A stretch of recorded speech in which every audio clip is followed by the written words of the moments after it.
പെന്തക്കോസ്ത് അനുഭവത്തിലേക്ക് കടന്നു വരാനിടയായി തീർന്നത്. അന്ന് ഞാൻ ആഭരണങ്ങളൊക്കെ ഇട്ട് വളരെ നോമിനലായിട്ടുള്ളൊരു ക്രിസ്ത്യനായി അങ്ങനെ മുന്നോട്ട് പോകുന്ന സമയത്ത് എൻ്റെ S5 പഠിക്കുമ്പോൾ ഞാൻ IPC ഒരു തിരുവല്ലയിലെ ചർച്ചിൽ അറ്റൻഡ് ചെയ്യുന്ന സമയത്ത് അന്ന് ആ ദേവദാസൻ വളരെ ശക്തമായി, ഞാൻ ആത്മാവിൽ ആരാധിക്കുന്ന ദിവസങ്ങളായിരുന്നു, ആ ദേവദാസൻ വളരെ കർക്കശമായി എന്നോട് പറഞ്ഞൊരു കാര്യമുണ്ട്. നിങ്ങൾ ആഭരണം ധരിച്ചിരിക്കുന്നത് കൊണ്ട് ഒരു കാരണവശാലും നിങ്ങൾക്ക് ഞാൻ കർത്തൃമേശ തരുന്നതല്ല. നിങ്ങൾ ഒരുപക്ഷെ ആത്മാവിൽ ആരാധിക്കുമായിരിക്കാം, അന്യഭാഷ പറയുമായിരിക്കാം, പക്ഷെ ഞാൻ നിങ്ങൾക്ക് കർത്തൃമേശ തരില്ല എന്നിങ്ങനെ പറഞ്ഞു. അപ്പോൾ ഞാൻ പെട്ടെന്ന് എൻ്റെ മനസ്സിൽ വല്ലാത്ത ഭാരം തോന്നി. കർത്തൃമേശ ക്രിസ്തുവിനോട് കൂടെ എന്താ പറയുക, ആ നിത്യജീവൻ ഉള്ളിലേക്ക് വരുന്നതിന് വേണ്ടിയിട്ട് ഈ ഭൂമിയിൽ ജീവിക്കുമ്പോൾ അനുഷ്ഠിക്കേണ്ടുന്ന ഏറ്റവും മഹത് കർമ്മത്തിൽ നിന്ന് ഞാൻ മാറിയിരിക്കുന്നത് എൻ്റെ ജീവിതത്തെ വല്ലാതെ വേദനിപ്പിച്ചു. മക്കളെ, നിങ്ങൾ എന്നെ ശ്രദ്ധിക്കുന്നുണ്ടല്ലോ അല്ലേ? ഞാൻ ഒരിക്കലും പ്രസംഗിക്കാനായിട്ട് ആഗ്രഹിക്കുന്നില്ല. ശരിക്കും പറഞ്ഞാൽ 10 മണി മുതൽ 6:30 വരെ ഡിജിറ്റൽ യൂണിവേഴ്സിറ്റിയിൽ എനിക്ക് ഒരു ഇൻറ്റൻസീവായിട്ടുള്ള ട്രെയിനിങ് ഉണ്ടായിരുന്നു. അതിനുശേഷം എൻ്റെ കസിൻ സിസ്റ്ററുടെ ഹൗസ് വാമിംഗ് ഉണ്ടായിരുന്നു. എൻ്റെ പ്രിയപ്പെട്ട ഹസ്ബൻഡ് 100 km/h വണ്ടി ഓടിച്ചു വേണം. ഞങ്ങളിവിടെ മോൻ പല പ്രാവശ്യവും പറഞ്ഞു പുറകിലിരിക്കുന്ന ഡെഡ് ബോഡിയല്ല, ജീവനുള്ള ആൾക്കാരാണ്, ഞങ്ങളിങ്ങനെ പോവില്ലേ എന്നൊക്കെ പല പ്രാവശ്യം പറഞ്ഞെങ്കിലും ഒത്തിരി റിസ്ക് എടുത്ത് ഇവിടെ വന്നതിൻ്റെ പ്രധാനപ്പെട്ട ഉദ്ദേശം എൻ്റെ മുൻപിൽ നിന്ന് കുറച്ച് യൗവനക്കാർ വരും, എനിക്ക് അവരോട് സംസാരിക്കണം, എനിക്ക് അവരോട് സംവദിക്കണം എന്നുള്ളത് കൊണ്ടാണ്. അന്നെൻ്റെ ഹൃദയത്തിലേറ്റ മുറിവ്, കർത്തൃവേശയിൽ നിന്ന് മാറിയിരിക്കാൻ എൻ്റെ ഹൃദയത്തിലുണ്ടായ വല്ലാത്ത വേദന എൻ്റെ ഭവനത്തിലേക്ക് ഞാൻ കടന്നു വന്നു. 5 ദിവസം ദൈവസന്നിധിയിൽ ഉപവസിക്കാൻ ഇടയായി തീർന്നു. ദൈവത്തിൻ്റെ ആത്മാവ് ശക്തമായി എന്നോട് ഇടപെട്ടു. ആഭരണങ്ങളെ മാറ്റി ദൈവസന്നിധിയിൽ വിശുദ്ധിയിലും വേർപാടിലും കർത്താവിന് വേണ്ടി നിൽക്കണമെന്നുള്ള ആത്മാവിൻ്റെ വളരെ വലിയ നിയോഗത്തിലാണ് ഞാൻ ഈ പെന്തക്കോസ്ത് അനുഭവത്തിലേക്ക് വരാനിടയായി തീർന്നത്. അതിനുശേഷം അനുഗ്രഹിക്കപ്പെട്ടൊരു കുടുംബജീവിതം എനിക്ക് ലഭിച്ചു. അന്ന് അങ്ങനെ ഒരു തീരുമാനം ഞാൻ എടുത്തില്ലായിരുന്നെങ്കിൽ, അഥവാ കർത്താവ് എനിക്ക് അങ്ങനെ തീരുമാനമെടുക്കാൻ അവസരം തന്നില്ലായിരുന്നുവെങ്കിൽ ഈ നിമിഷം ഞാനിവിടെ നിൽക്കില്ല എന്നുള്ളത് വാസ്തവമായ കാര്യമാണ്. കാഞ്ഞിരംകുളം സഭ ഒരിക്കലും അത് അനുവദിക്കില്ല, കാഞ്ഞിരംകുളം സെക്ഷൻ അതൊരിക്കലും അനുവദിക്കില്ല എന്ന് എനിക്കറിയാം. ഇങ്ങനെ ഒരു നല്ല സാഹചര്യം ലഭിക്കാൻ അന്നേ ദൈവം എന്നെ കണ്ടിരുന്നത് കൊണ്ട് അങ്ങനെ ഒരു സ്റ്റെപ്പ് എടുത്ത് വെച്ച് മുന്നോട്ട് വരാൻ ദൈവം എന്നെ സഹായിച്ചു. ഈ രാത്രിയും എനിക്ക് നിങ്ങളോട് ചോദിക്കാനായിട്ടുള്ള അതേ ക്വസ്റ്റ്യനാണ്. സ്വാതന്ത്ര്യത്തിനായിട്ട് ക്രിസ്തു നമ്മെ സ്വതന്ത്രരാക്കി. ആകയാൽ അടിമ നുകത്തിൽ വീണ്ടും കുടുങ്ങിപ്പോകാതെ ലഭിച്ച സ്വാതന്ത്ര്യത്തിനകത്ത് നിലനിൽക്കണം എന്ന ആഗ്രഹമുള്ള യേശു കർത്താവ് നമ്മെ തൻ്റെ സ്വന്തം രക്തത്താൽ വീണ്ടെടുത്ത് ഈ അനുഭവത്തിലേക്ക് ആക്കിയപ്പോൾ ആ ലഭിച്ച സ്വാതന്ത്ര്യത്തിനകത്ത് നിലനിൽക്കാനായിട്ട് സാധിക്കുന്നുണ്ടാവില്ല, പക്ഷെ നിലനിൽക്കണം എന്ന് ആത്മാർത്ഥമായിട്ട് ആഗ്രഹിക്കുന്ന എനിക്ക് യേശു കർത്താവിനെ സ്നേഹിക്കണം, എനിക്ക് ലഭിച്ച പെന്തക്കോസ്ത് വിശ്വാസത്തിനകത്ത് എനിക്ക് നിലനിൽക്കണം, ദൈവദാസന്മാരെ സ്നേഹിക്കണം, ബഹുമാനിക്കണം, ഈ പഥ്യ ഉപദേശം മറ്റുള്ളവരുടെ മുന്നിൽ ജീവിതത്തിലൂടെ വെളിപ്പെടുത്തണം എന്ന് വാസ്തവമായിട്ട് ഹൃദയത്തിൽ ആഗ്രഹിക്കുന്ന, ഒരുപക്ഷെ നിങ്ങൾക്കത് ചെയ്യാൻ സാധിക്കുന്നുണ്ടാവില്ല, പക്ഷെ ഹൃദയത്തിൽ ആഗ്രഹിക്കുന്ന ആരെങ്കിലും, എനിക്കറിയാം മാതാപിതാക്കളും ദൈവദാസന്മാരെല്ലാം ആ റൂട്ടിലായതുകൊണ്ട് അവരോട് ചോദിക്കേണ്ട കാര്യമില്ല, ഒരു പക്ഷേ നിങ്ങൾ ആ റൂട്ട് വിട്ടാണ് പോകുന്നതെങ്കിൽ ഹൃദയത്തിൽ ആഗ്രഹിക്കുന്ന ആരെങ്കിലും ഉണ്ടെങ്കിൽ അത് നിങ്ങളോടുള്ള ഒരു സന്ദേശമായിട്ടാണ് ഈ രാത്രികാലം ഞാൻ നിങ്ങളുടെ മുൻപിൽ നിൽക്കുന്നത്. ഇങ്ങനെ ഒരു അവസരം സി കമ്മിറ്റി നൽകിയതിൽ ഞാൻ വിശേഷം നന്ദി പറയുന്നു. 5 മിനിറ്റ് മുമ്പ് ഒരിക്കലും എനിക്കൊരു പ്രസംഗം നൽകി, ഇപ്പോൾ എനിക്കൊരു 20 മിനിറ്റ് നൽകി.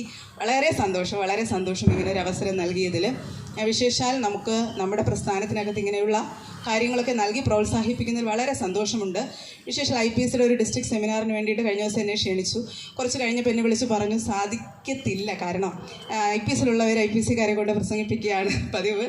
AGയിൽ വളരെ കുറവാണ് അങ്ങനെയുള്ള സാധ്യതകളൊക്കെ നമുക്ക് മുന്നിൽ ലഭിക്കാൻ. അപ്പോൾ തന്നെ എൻ്റെ ഹൃദയത്തിലെ ആഗ്രഹവും ഭാരവും യുവാക്കളോട് ഈ നാളുകളിൽ സംവദിക്കുക എന്നുള്ളതാണ്. അതൊരു വലിയ ഭാരമായി മാറാൻ ഒരു പ്രധാനപ്പെട്ട കാരണമുണ്ട്. ഞാനൊരു യൂത്ത് മീറ്റിങ്ങിന് പങ്കെടുക്കുന്ന സമയത്ത് ഒരു നിങ്ങളുടെ പ്രായമുള്ള ഒരു മോൻ, ഒരു 10-21 വയസ്സ് വരും, അവൻ മുന്നിലേക്ക് കടന്നു വന്നിട്ട് അവൻ നിന്നങ്ങ് കരയാണ്. ഒരു ആൺകുട്ടി ഈ പ്രായത്തിൽ ഇങ്ങനെ മുന്നിൽ വന്നു നിന്ന് ഒരു വലിയ ജനക്കൂട്ടത്തിന് മുന്നിൽ വന്നു നിന്ന് കരയുക എന്ന് പറഞ്ഞു കഴിഞ്ഞാൽ എൻ്റെ സങ്കല്പത്തിൽ പോലും എനിക്കത് ചിന്തിക്കാനായിട്ട് പറ്റില്ല. അങ്ങനെ അവനങ്ങ് കരയാണ്. അവൻ പറഞ്ഞ വാക്കുകൾ, ഞാനൊരു പെന്തക്കോസ്ത് വിശ്വാസിയാണ്, ഞാനൊരു പെന്തക്കോസ്ത് സഭയിലാണ് പോകുന്നത്, പക്ഷെ ഞങ്ങളെ ചേർത്ത് പിടിക്കാനായിട്ട് ആരുമില്ല, ഞങ്ങളോടൊന്ന് സംസാരിക്കാനായിട്ട് ആരുമില്ല, ഞങ്ങളുടെ വിഷമങ്ങൾ എന്താണെന്ന് ഞങ്ങളോട് കേൾക്കാനായിട്ട് ആരുമില്ല. വാസ്തവത്തിൽ അവൻ അനുഭവിക്കുന്ന പ്രതിസന്ധികൾ സഭയ്ക്കകത്താകട്ടെ, കുടുംബത്തിനകത്താകട്ടെ, സമൂഹത്തിലാകട്ടെ, ഒറ്റപ്പെടലുകളുടെ അനുഭവത്തിലൂടെ കടന്നു പോകുന്ന ഒത്തിരി യുവജനങ്ങളെ നമുക്ക് ഈ കാലഘട്ടത്തിൽ കാണാനായിട്ട് സാധിക്കും. യഥാർത്ഥത്തിൽ അവർ ക്രിസ്തുവിൽ സ്വതന്ത്രരാണെന്ന് നാം വിശ്വസിക്കുമ്പോഴും എന്തൊക്കെയോ ചില അടിമത്വത്തിലൂടെ അവർ ഈ നാളുകളിൽ കടന്നു പോവുകയാണെന്നുള്ളത് നമുക്ക് മനസ്സിലാക്കുവാനായി സാധിക്കും. പ്രധാനമായും ഏകാന്തതകൾ അവരെ വല്ലാതെ അടിമപ്പെടുത്തുന്നുണ്ട്, ഒറ്റപ്പെടലുകൾ വല്ലാതെ അവരെ അടിമപ്പെടുത്തുന്നുണ്ട്. എന്തായിരിക്കാം ഇതിനുള്ളൊരു പ്രതിവിധി എന്താണ് നമുക്ക് ചെയ്യാനായിട്ട് സാധിക്കുക എന്ന് ദൈവസന്നിധിയിൽ ഇരുന്ന് പ്രാർത്ഥിക്കുകയും ദൈവസന്നിധിയിൽ അതിനുള്ള സ്റ്റെപ്പ് 2025 എടുക്കണമെന്ന് തീരുമാനിക്കുകയും ചെയ്ത ഒരാളെന്നുള്ള നിലയിൽ ഞാൻ വളരെ സന്തോഷത്തോടു കൂടെ നിങ്ങളുടെ മുൻപിൽ നിൽക്കുകയാണ്. ഞാൻ നിങ്ങളോട് ചേർന്ന് നിങ്ങളുടെ ഹൃദയത്തിൻ്റെ ചിന്തകളെയും കൂടെ, എന്തൊക്കെയാണ് നിങ്ങളുടെ ഹൃദയത്തിലകത്തു കൂടെ പോകുന്ന ചിന്തകളെന്നും കൂടെ അറിയാൻ വേണ്ടിയിട്ടാണ്. അതൊരു പക്ഷേ ഈ ദൈവദാസന്മാർ കേൾക്കുമ്പോൾ, ദൈവസഭയുടെ മക്കൾ കേൾക്കുമ്പോൾ അവർ പ്രാർത്ഥിക്കുമായിരിക്കാം, അവർക്ക് പ്രാക്ടിക്കലായിട്ട് ചെയ്യാൻ പറ്റുന്ന ചില കാര്യങ്ങൾ ചെയ്യാൻ സാധിക്കുമായിരിക്കും. അതുകൊണ്ട് തന്നെ ഒരു വലിയ പ്രസംഗത്തിലേക്കൊന്നും ഞാൻ പോകുന്നില്ല. എനിക്ക് നിങ്ങളോട് ഈ രാത്രികാലം സംവദിക്കണം, എനിക്ക് നിങ്ങളോട് ചോദിക്കണം ചില കാര്യങ്ങൾ, നിങ്ങളത് റെസ്പോണ്ട് ചെയ്യും എന്ന് ഞാൻ പൂർണ്ണമായിട്ട് വിശ്വസിക്കുന്നു. നമ്മുടെ ചിന്താവിഷയ അടിമത്തത്തിൽ നിന്ന് സ്വാതന്ത്ര്യത്തിലേക്ക് എന്നുള്ളതാണ്. എന്തൊക്കെ കാര്യത്തിൽ നിന്നാണ് യഥാർത്ഥത്തിൽ ക്രിസ്തു നമ്മെ സ്വതന്ത്രരാക്കിയത് എന്നുള്ളത് നിങ്ങളുടെ അറിവിൽ എന്താണുള്ളത്? എന്തൊക്കെ കാര്യത്തിൽ നിന്നാണ് ക്രിസ്തു നമ്മെ സ്വതന്ത്രരാക്കിയത്? ഒരുപക്ഷെ നിങ്ങൾക്ക് ഒരു സ്റ്റാർട്ടിംഗ് പ്രോബ്ലം ഉണ്ടാവാം.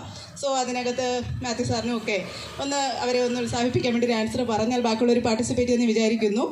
എന്തൊക്കെ കാര്യത്തിൽ നിന്നാണ് ക്രിസ്തു നമ്മെ സ്വതന്ത്രരാക്കിയതായിട്ട് നാം വിശ്വസിക്കുന്നത്? പാപം, വെരി ഗുഡ്. ശാപം, പറഞ്ഞോളൂ. രോഗം, ജോനാഥാൻ എന്തോ ഒരു ആൻസർ ഉണ്ടോന്ന് തോന്നുന്നില്ല. അടിമത്വം. ഓക്കെ, അടിമത്വത്തിൽ നിന്ന് നമ്മളെ ക്രിസ്തു സഹോദരാക്കി. ജോനാഥാൻ എന്താ പറയാനുള്ളത്? പ്രത്യേകിച്ചൊന്നുമില്ല. ആർഷിദിന് പറയാനുണ്ടല്ലേ? എന്താ പറഞ്ഞേ? ഏതാ? പിശാചിൽ നിന്നുള്ള അടിമത്വം. ഓക്കെ, നിങ്ങളൊരു ജയിലിൽ കിടന്നൊരു മനുഷ്യനെ കുറിച്ച് വിചാരിക്കുക. ജയിലിനകത്ത് ഒരു കൊലക്കുറ്റത്തിന് വേണ്ടി ശിക്ഷിക്കപ്പെട്ട് വർഷങ്ങൾ ജയിലിൽ കിടന്നതിന് ശേഷം ഒരു ജഡ്ജിയുടെ ഫൈനൽ വെർഡിക്റ്റ്, അന്തിമ വിധിയിൽ അദ്ദേഹത്തിനെ സ്വതന്ത്രനാക്കിക്കൊണ്ട് അദ്ദേഹം പുറത്ത് വന്നു കഴിയുമ്പോൾ എന്തൊക്കെ കാര്യത്തിൽ നിന്നാണ് അദ്ദേഹം സ്വതന്ത്രനായതായിട്ട് അദ്ദേഹത്തിന് തോന്നുന്നത്? തീർച്ചയായിട്ടും അതിനകത്ത് ഞാൻ ചെയ്ത കുറ്റത്തിൻ്റെ ശിക്ഷ ഞാൻ അനുഭവിച്ചത് കൊണ്ട് ആ പാപത്തിൽ ഞാൻ വിമുക്തനായി എന്ന് അദ്ദേഹത്തിന് തോന്നുന്നുണ്ടാവാം. അതിനോടൊപ്പം അദ്ദേഹത്തിന് തോന്നുന്ന മറ്റെന്തെങ്കിലും കാര്യങ്ങളുണ്ടോ? ഒറ്റപ്പെടലിൽ നിന്ന് അദ്ദേഹം സ്വതന്ത്രനായി. കാരണം ജയിലിൻ്റെ മുറിയിൽ അദ്ദേഹം ഒറ്റയ്ക്കായിരുന്നു. ആ ഒറ്റപ്പെടലിൽ നിന്ന് അദ്ദേഹം സ്വതന്ത്രനായി. തീർച്ചയായിട്ടും. വേറെന്താണ് നിങ്ങളുടെ മനസ്സിൽ തോന്നുന്നത്? കുറ്റബോധം, വെരി ഗുഡ്. കുറ്റബോധമുണ്ടായിരുന്നു അദ്ദേഹത്തിന്. ആ കുറ്റബോധത്തിൽ നിന്ന് അദ്ദേഹം സ്വതന്ത്രനായി. പിന്നെന്താണ്?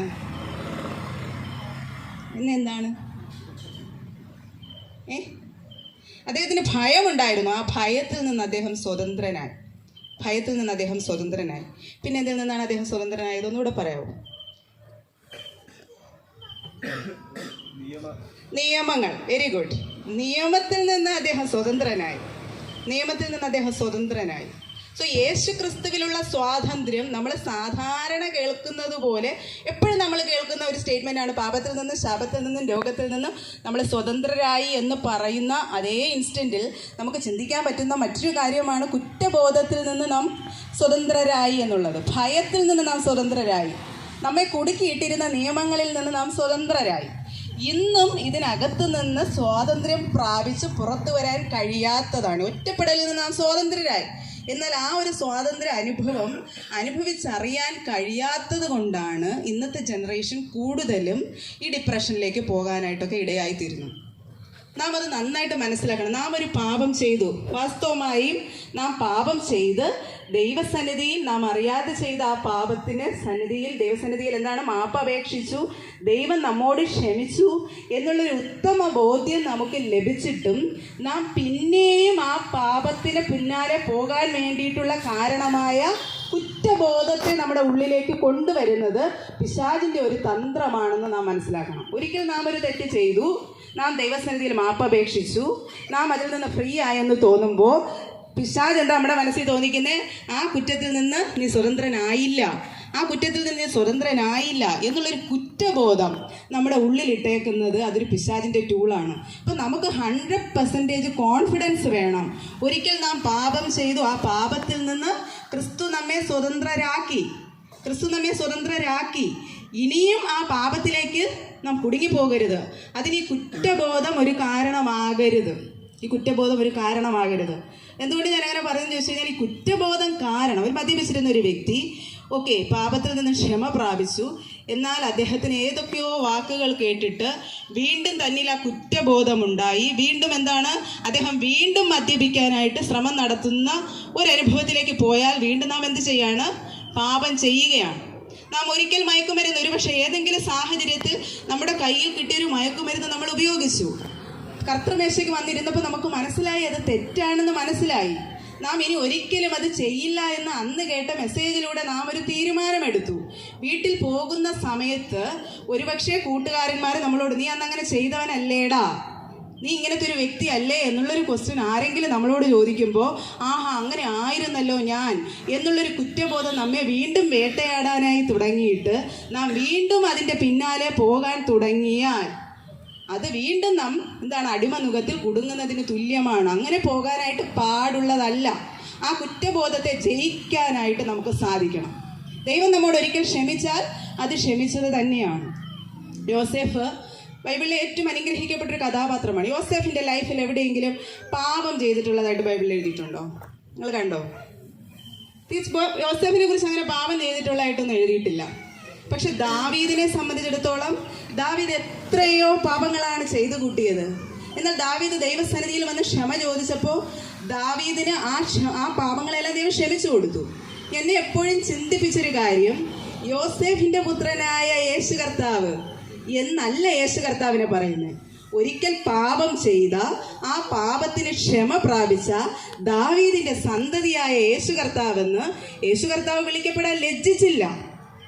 ഇപ്പോൾ പാപിയായൊരു മനുഷ്യൻ തൻ്റെ പാപം ദൈവസന്നിധിയിൽ നിന്ന് പറഞ്ഞാൽ അത് എത്ര വലിയ പാപമാണെങ്കിലും അത് ദൈവം നമ്മോട് ക്ഷമിക്കാൻ നമ്മോട് കരുണയുള്ളവനാണ്. ദൈവം നമ്മോട് അത് ക്ഷമിച്ചിരിക്കുന്നു. ആ കുറ്റബോധവും പേറി അതേ പാപത്തിൽ വീണ്ടും തുടരാൻ നമ്മുടെ മനസ്സാക്ഷിയെയും മനസ്സിനെയും നാം എന്ത് ചെയ്യരുത്? വിട്ടുകൊടുക്കരുത്. അത് നാം വളരെ പ്രാധാന്യത കൊടുത്ത് മനസ്സിലാക്കേണ്ട കാര്യമാണ്. ദൈവം ഈ കാര്യങ്ങളിൽ നിന്നെല്ലാം നമുക്ക് ഫ്രീഡം നൽകി. എന്തിനു വേണ്ടിയിട്ടാണ് നമുക്കിങ്ങനെ ഫ്രീഡം നൽകിയിരിക്കുന്നത്? ഒരുപാട് കാര്യങ്ങളൊന്നും പറയാൻ സമയമില്ലാത്തതുകൊണ്ട് പെട്ടെന്ന് ചില കാര്യങ്ങൾ പറയും. എന്തിനു വേണ്ടിയിട്ടാണ് ദൈവം നമുക്ക് ഈ ഫ്രീഡം നൽകിയിരിക്കുന്നത്? ആ വചനത്തിൽ തന്നെ ഉണ്ട്, സ്വാതന്ത്ര്യത്തിനായിട്ട് ക്രിസ്തു നമ്മെ സ്വതന്ത്രരാക്കി. സ്വാതന്ത്ര്യത്തിന് വേണ്ടിയിട്ടാണ്. ഇപ്പോൾ എന്തോ കുറേ സ്വാതന്ത്ര്യത്തിന് വേണ്ടിയിട്ടാണ് ക്രിസ്തു നമ്മെ സ്വതന്ത്രരാക്കിയത്. എന്തിനു വേണ്ടിയിട്ടാണ് ദൈവം ഈ സ്വാതന്ത്ര്യം നമുക്ക് നൽകിയിരിക്കുന്നത്? നിങ്ങളുടെ അഭിപ്രായത്തിൽ എന്താണുള്ളത്? എന്തിനു വേണ്ടിയിട്ടാണ് ക്രിസ്തു നമ്മെ സ്വതന്ത്രരാക്കിയിരിക്കുന്നത്?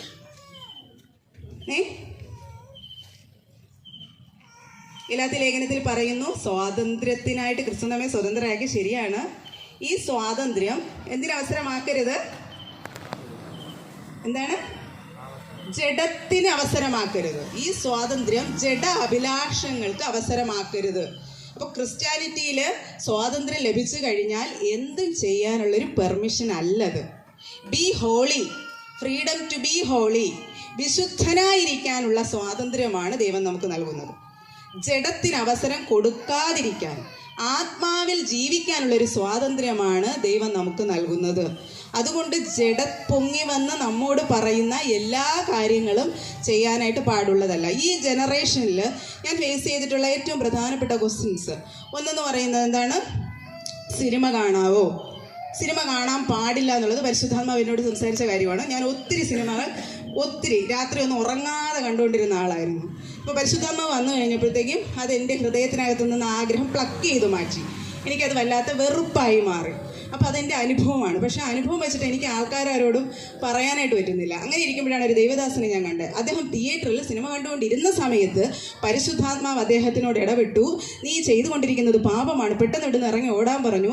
അങ്ങനെ അദ്ദേഹം ഒരു ഇവാഞ്ചലിസ്റ്റായിട്ട് മാറി. ഇന്ന് അദ്ദേഹം ഒരുപാട് ആൻറ്റി അഡിക്ഷൻസ് സെൻറ്ററുകൾ അങ്ങനെ സ്ഥാപിച്ച് ഒത്തിരി പ്രവർത്തനം ചെയ്യുന്ന ഒരു ദൈവദാസനായിട്ട് അദ്ദേഹം മാറി. അപ്പോൾ അത് കഴിഞ്ഞപ്പോൾ എന്താണ് ഇതിന് ബേസിക് റൂട്ട് എന്താണെന്ന് എനിക്ക് ആഗ്രഹം ഉണ്ടായിരുന്നു അറിയണമെന്ന്. അപ്പോൾ ഞാനൊരു ക്ലാസ്സിൽ അറ്റൻഡ് ചെയ്യുമ്പോൾ പറഞ്ഞ കാര്യം, ഈ സിനിമയ്ക്ക് ബിഹൈൻഡ് വ്യാപരിക്കുന്ന ഒന്നെന്ന് പറയുന്നത് ഐഡലട്രിയാണ്. ഇത് വിഗ്രഹാരാധനയാണ്. ഓരോ സീൻസും ചെയ്യുമ്പം പോലും വിഗ്രഹത്തിന് പൂജ ചെയ്തതിന് ശേഷമാണ് ഈ സിനിമ എന്ത് ചെയ്യുന്നത്? റിലീസ് ചെയ്യുന്നത്, എടുക്കുന്നത്. അപ്പോൾ ഇതൊരു ഐഡലട്രി വർക്കാണ്, ഇതൊരു വിഗ്രഹാരാധനയാണ്. അതുകൊണ്ടാണ് സിനിമ കാണരുത് എന്ന് ഇതൊന്നും അറിയാത്ത പണ്ടത്തെ അപ്പച്ചന്മാർ നമ്മളെ പഠിപ്പിക്കാനായിട്ട് ശ്രമിച്ചത്. അവർ ആത്മാവിൽ വെളിപ്പാടുകൾ പ്രാപിച്ചിട്ടാണ് അത് പറയാനായിട്ട് ശ്രമിച്ചത്. അപ്പോൾ ജഡത്തിന് നാം എന്ത് ചെയ്യരുത്? അവസരമാക്കരുത്. അപ്പം തന്നെ ഒത്തിരി ദേവദാസന്മാർ സിനിമ കാണാം. നല്ലത് മാത്രം തിരഞ്ഞെടുക്കണം എന്ന് പഠിപ്പിക്കുന്നത് ഞാൻ കണ്ടിട്ടുണ്ട്. ഇന്ന് ഞാൻ എൻ്റെ ഒരു ഹൈന്ദവ ടീച്ചറുമായിട്ട് ഞാൻ ഇങ്ങനെ ട്രാവൽ ചെയ്ത് വരുമ്പോൾ ഞാൻ ചോദിച്ചു, അതിനകത്ത് നമുക്ക് എന്താണ് ദൈവഹിതമല്ലാത്ത ഇമോഷൻസിനെ പുറത്തു കൊണ്ടുവരാനുള്ള ടെംപ്ടേഷൻസ് ആയിട്ട് ഈ സിനിമകൾ മാറാറുണ്ട്. അതെന്തുകൊണ്ടാണെന്നറിയാവോ? അതിനകത്ത് ഒരു അഡൽറ്ററി, ഒരു വ്യഭിചാര ചിന്തയോട് കൂടിയുള്ള പ്രവർത്തനങ്ങൾ അതിനകത്ത് നടക്കുന്നത് കൊണ്ട് നമ്മുടെ സെക്ഷൽ ഹോർമോൺസിനെ പുറത്തു കൊണ്ടുവരാനോ അതിനെന്ത് ചെയ്യാനോ അതിനെ ഒന്ന് പ്രോത്സാഹിപ്പിക്കാനോ ഉള്ള സീനുകൾ അതിനകത്ത് വരും. പോണോഗ്രാഫി എന്ന് പറഞ്ഞു കഴിഞ്ഞാൽ വളരെ വൃത്തികെട്ട തരത്തിലുള്ള സീനുകളുള്ള സിനിമകൾ ഒരിക്കലും കാണാൻ പാടില്ലെന്ന് ഗവൺമെൻറ് പറയുന്നു, സൈക്കോളജിസ്റ്റ് പറയുന്നു, ഡോക്ടേഴ്സ് പറയുന്നു, പാസ്റ്റേഴ്സ് പറയുന്നു. അപ്പോൾ ചിലർ പറയുകയാണ് നല്ല സിനിമകൾ കാണാം. എന്നാലും ഇതിനകത്ത് എന്തോ ഉണ്ട്, ഇങ്ങനെയുള്ള സെക്ഷൽ ലൈംഗികമയമായ കാര്യങ്ങളുണ്ട്. ഇത് നമ്മുടെ എന്താണ് പറയുക, മൃദുലമായ വികാരങ്ങളെ തട്ടി ഉണർത്തി നമ്മെ പാപത്തിലേക്ക് കൊണ്ടുപോകുവാനുള്ള റീസൺസ് ഇതിനകത്തുള്ളത് കൊണ്ടാണ് നാം അങ്ങനെ ചെയ്യരുത് എന്ന് ദൈവദാസന്മാർ വെളിപ്പാടിനാൽ നമ്മളോട് പറഞ്ഞത്. സോ ക്രിസ്തീയ അനുഭവത്തിലേക്ക് സ്വാതന്ത്ര്യം പ്രാപിച്ചു വന്ന വ്യക്തി ജഡത്തിന് എന്ത് ചെയ്യാൻ പാടില്ല, അവസരം കൊടുക്കാനായിട്ട് പാടില്ല. ചിലർ പറയാറുണ്ട് പ്രണയബന്ധങ്ങൾക്കകത്ത് നമുക്ക് ഇടപെടാനായിട്ട് പാടുണ്ടോ? വേദപുസ്തകത്തിനകത്ത് ഒത്തിരി പ്രണയബന്ധങ്ങൾ, നല്ല മാധുര്യമേറിയ പ്രേമ കഥകളുമൊക്കെ ഇല്ലേ?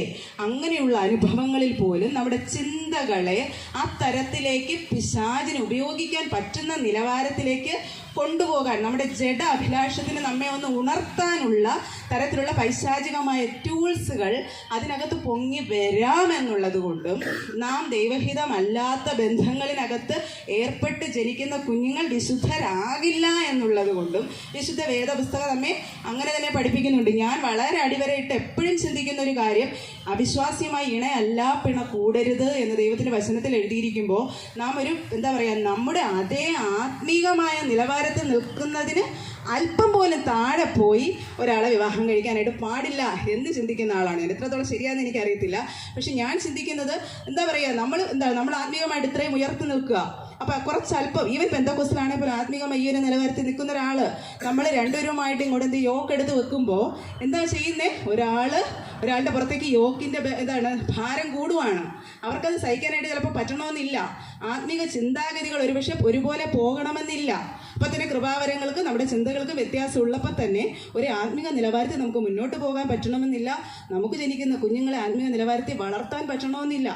അതുകൊണ്ട് തന്നെ നാം പേഴ്സണെ സെലക്ട് ചെയ്യുന്ന സമയത്ത് വളരെ പ്രാർത്ഥനയോടും വളരെ ഡിസേൺ ചെയ്ത് മാത്രമേ നമ്മുടെ ഹസ്ബൻഡ് ആൻഡ് വൈഫിനെ അല്ലെങ്കിൽ നമ്മുടെ ഭാവി വധുവരന്മാരെ സെലക്ട് ചെയ്യാനായിട്ട് പാടുള്ളൂ. നമ്മുടെ ജഡമോഹങ്ങളെ പെട്ടെന്ന് കാണുമ്പോൾ she is very good, very beautiful, വളരെ സുന്ദരിയാണ്, അവളെ എങ്ങ് കല്യാണം കഴിക്കാം എന്നുള്ളൊരാഗ്രഹം തോന്നി ഉപവസിക്കുകയും പ്രാർത്ഥിക്കുകയും ചെയ്യുന്നതിലൂടെ കല്യാണം നടത്തിയെടുക്കുന്ന വിരുദ്ധന്മാർ വരെ ഉണ്ടാവാം അല്ലേ? അങ്ങനെ പാടില്ല എന്നുള്ളതാണ് ദൈവത്തിൻ്റെ വചനം നമ്മോട് പറയുന്നത്. ഞാൻ പലരുടെ അനുഭവത്തിൽ കേട്ടിട്ടുണ്ട്, കർത്തൃമേശ എടുക്കുന്ന സമയത്ത് എടുത്തില്ലെങ്കിൽ സഭയിലെ ചേട്ടന്മാരെന്തോ വിചാരിക്കും, പാസ്റ്റർ എന്തോ വിചാരിക്കും, കമ്മിറ്റി അംഗങ്ങൾ എന്തോ വിചാരിക്കും. അതുകൊണ്ട് ചെയ്യുന്നത് പാപമാണെന്ന് അറിയാമായിരുന്നിട്ടും കർത്തൃമേശ എടുക്കുന്ന ആൾക്കാരുണ്ട്. അതുപോലൊരു വലിയ തെറ്റ് നാം ചെയ്യുന്ന മറ്റൊരു തെറ്റിനകത്ത് നമുക്ക് കാണാനായിട്ട് സാധിക്കില്ല. കാരണം യേശു നമ്മൾ അതിലൂടെ എന്താ ചെയ്യുന്നത്? യേശു കർത്താവ് കള്ളനാണ്, അവനെ ക്രൂശിക്കെന്ന് പറയുന്ന ആൾക്കാരുടെ കൂട്ടത്തിൽ നാം ആവുകയാണ്. യേശു കർത്താവിൻ്റെ ശരീരവും രക്തവും സംബന്ധിച്ച് നാമും കുറ്റക്കാരാവുകയാണ്. ഇസ്രായേൽ അന്ന് എങ്ങനെയാണോ യേശുവിനെ ക്രൂശിക്കുക എന്ന് പറഞ്ഞ് അതുപോലെ നമ്മളും പറയുവാണ് യേശു കർത്താവിനെ ക്രൂശിക്കാൻ കള്ളനാണ് എന്ന് പറയുന്ന തരത്തിലാണ് നാം ഈ പ്രവൃത്തി ചെയ്യുന്നതിലൂടെ. മാത്രമല്ല നാം ആത്മീകമായി മരിക്കുകയാണ്, നമ്മുടെ ശരീരം രോഗത്തിന് അടിമപ്പെടുകയാണ്. ഒരു കാരണവശാൽ നിങ്ങളൊരു തെറ്റിനകത്ത് അകപ്പെട്ടു പോയി, തെറ്റിൽ നിന്ന് പുറത്തു വരാനായിട്ട് നിങ്ങൾക്ക് കഴിഞ്ഞില്ല എന്നുണ്ടെങ്കിൽ അതിൽ നിന്ന് മാറിയിരിക്കുന്നതല്ലേ ഉത്തമം. മാറിയിരിക്കാൻ ദൈവം അനുവദിക്കുന്നില്ല. മാറിയിരുന്ന നിമിഷം നിങ്ങളുടെ ജീവൻ പോവുകയാണെങ്കിൽ നിങ്ങൾ എവിടെയായിരിക്കും പോവുക? തീർച്ചയായിട്ടും അറിയാമല്ലോ ഡെസ്റ്റിനി എവിടെയായിരിക്കും. ഇത്രയും വർഷം പള്ളിയിൽ വന്നു, ആരോഗ്യം കളഞ്ഞു, കാണിക്ക കൊടുത്തു, കൈയടിച്ചു, എന്നിട്ടൊന്നും നടന്നില്ല. ദൈവം നമ്മെ എന്തിനാ തിരഞ്ഞെടുത്തിരിക്കുന്നത്? ജഡത്തിന് അവസരമാക്കരുത്. അപ്പോൾ തന്നെ സ്നേഹത്തിൽ അന്യോന്യം ശുശ്രൂഷിക്കണം. അതിനു വേണ്ടിയിട്ടാണ് ദൈവം നമ്മെ തിരഞ്ഞെടുത്തിരിക്കുന്നത്. സഭ എന്ന് പറയുന്നത് യേശു കർത്താവിൻ്റെ ഹൃദയത്തിൽ, ദൈവത്തിൻ്റെ ഹൃദയത്തിലെ മർമ്മമാണ്. യേശു കർത്താവ് വഴിയാണ് അത് വെളിപ്പെട്ടു വന്നത്. യേശു കർത്താവാണ് അതിൻ്റെ തല. നമ്മളെല്ലാവരും ശരീരങ്ങളാണ്, ശരീരത്തിലെ ഓരോ അവയവങ്ങളാണ് അല്ലേ? അപ്പോൾ എനിക്കുണ്ടാകുന്ന ഒരു കൈക്കുണ്ടാകുന്ന വേദന ഒരു കാലറിയുന്നു എന്നറിയുന്നത് പോലെ ശരീരത്തിലെ എല്ലാ അവയവങ്ങളും കണക്റ്റഡാണ്. ദൈവസഭയിലെ എല്ലാ അവയവങ്ങളും കണക്റ്റഡാണ്. എൻ്റെ അപ്പനൊരു അസുഖം വന്നാൽ എനിക്ക് പെട്ടെന്ന് വേദന വരും, എൻ്റെ മോനൊരു അസുഖം വന്നാൽ എനിക്ക് വേദന വരും. അപ്പോൾ സഭയിലെ ഏതൊരാളിനും ഒരു അസുഖം വന്നാൽ എനിക്ക് വേദന വരുന്നില്ല എങ്കിൽ എന്തോ കുറച്ച് കാര്യങ്ങൾ നമുക്ക് സംഭവിച്ചിട്ടുണ്ട്. ഒന്നുകിൽ ഈ അവയവം ചത്തതാണ്, അല്ലെങ്കിൽ ഈ അവയവത്തിന് തലയുമായിട്ടൊരു ബന്ധം ഉണ്ടാവില്ല. ഇങ്ങനെയുള്ള ചില പ്രശ്നങ്ങൾ ഉണ്ട്. സഭയ്ക്ക് അകത്തൊരിക്കലും ഇത് സംഭവിക്കാൻ പാടില്ലാത്ത കാര്യമാണ്. നാം അന്യോന്യം സ്നേഹത്തിൽ ശുശ്രൂഷിക്കണം. ഇതിനകത്ത് വരുന്നൊരു കാര്യമാണ്, നമ്മുടെ വീട്ടിലെ കുഞ്ഞിന് ഒരു പ്രശ്നം പറ്റിയാൽ നമ്മളത് എങ്ങനെ ഹാൻഡിൽ ചെയ്യാൻ ശ്രമിക്കുമോ അതുപോലെ ആയിരിക്കണം വേറൊരു വീട്ടിലെ കുഞ്ഞിന് വന്നാൽ ആ പ്രശ്നം ഹാൻഡിൽ ചെയ്യേണ്ടത്.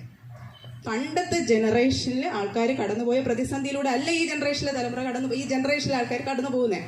ഒത്തിരി ഒത്തിരി ഒത്തിരി പ്രതിസന്ധികൾ ഇന്നത്തെ ജനറേഷൻ അനുഭവിക്കുന്നുണ്ട്. അപ്പം തന്നെ പണ്ടത്തെ ജനറേഷനിലെ പല ആൾക്കാരും പറഞ്ഞ പല കാര്യങ്ങളും എനിക്കറിയാം. അവർ കാണിച്ച തെമ്മാടിത്തരങ്ങൾ, അവർ കാണിച്ച ആ ജനറേഷൻ കാണിച്ച കുസൃതികൾ, അതെല്ലാം വളർന്ന് വലുതായി കഴിഞ്ഞപ്പോൾ അതെല്ലാം മറന്നു. അവർ മറന്നിട്ട് എന്താ ചെയ്യുക? ഇന്നത്തെ ജനറേഷനെ കൈചൂണ്ടി പറയും, നീ ഇങ്ങനെ അല്ലവന്, നീ ഇങ്ങനത്തവനല്ലേ, നീ ഇങ്ങനെ അല്ലേടാ എന്ന് പറയും. അങ്ങനെ അവനെ എന്ത് ചെയ്യും? തള്ളിക്കളയും. അവൻ്റെ ഫിസിക്കൽ അപ്പിയറൻസ് കണ്ടിട്ട്, അല്ലെങ്കിൽ ഭൗമികമായി നമ്മളവരെ ജഡ്ജ് ചെയ്തിട്ട് തള്ളിക്കളയാറുണ്ട്. അങ്ങനെ ഒരിക്കലും ചെയ്യാനായിട്ട് പാടില്ല എന്നുള്ളതാണ് വേദപുസ്തകം നമ്മെ പഠിപ്പിക്കുന്നത്. എവിടെ ആർക്ക് സഭയിലെ ഏത് അവയവത്തിന് ഒരു പ്രശ്നം വന്നു കഴിഞ്ഞാൽ അവരെ ചേർത്ത് പിടിക്കാനായിട്ട് നമുക്ക് കഴിയണം. Freedom for loving and servicing, freedom for to be holy, freedom for worship, ദൈവത്തെ ആരാധിക്കണം, ഫെലോഷിപ്പ് ഉണ്ടാവണം. ചിലർക്കൊന്നും ദൈവസഭയിലേക്ക് കടന്നു വരാനായിട്ട് ആഗ്രഹമില്ല. കാരണം എന്താണ്? ഫെലോഷിപ്പ് അവർക്ക് താല്പര്യമില്ല. ഫ്രീഡം ഫോർ എ പർപ്പസ്, ദൈവം നമ്മെ തിരഞ്ഞെടുത്തിരിക്കുന്ന ഒരു പ്രത്യേക പർപ്പസിന് വേണ്ടിയിട്ടാണ്. ദൈവം നമ്മെ എന്തിനു വേണ്ടിയിട്ടാണ് തിരഞ്ഞെടുത്തിരിക്കുന്നത്? എനിക്ക് എൻ്റെ വിളിയെക്കുറിച്ച് എനിക്ക് നല്ല ബോധ്യമുണ്ട്. എനിക്ക് കുറച്ചുകൂടെ കൺഫർമേഷൻ കിട്ടിയത് 2025 ഈ വർഷം വരുമ്പോഴാണ് കറക്റ്റായിട്ടുള്ള കൺഫർമേഷൻ എനിക്ക് കിട്ടിയത്. അപ്പോൾ എന്തിനു വേണ്ടിയിട്ടാണ് ദൈവം, ഞാനെങ്കിലും അങ്ങനെയുള്ള കുഞ്ഞു കുഞ്ഞു കാര്യങ്ങൾ ചെയ്തിരുന്നെങ്കിലും യഥാർത്ഥത്തിൽ ദൈവം എന്നെ എന്തിനാണ് വിളിച്ചതെന്നുള്ളത് പെട്ടെന്ന് മനസ്സിലാക്കാനായിട്ട് പറ്റില്ല. അതിന് നമ്മൾ പരിശുദ്ധാത്മാവിൻ്റെ അഭിഷേകം പ്രാപിക്കണം.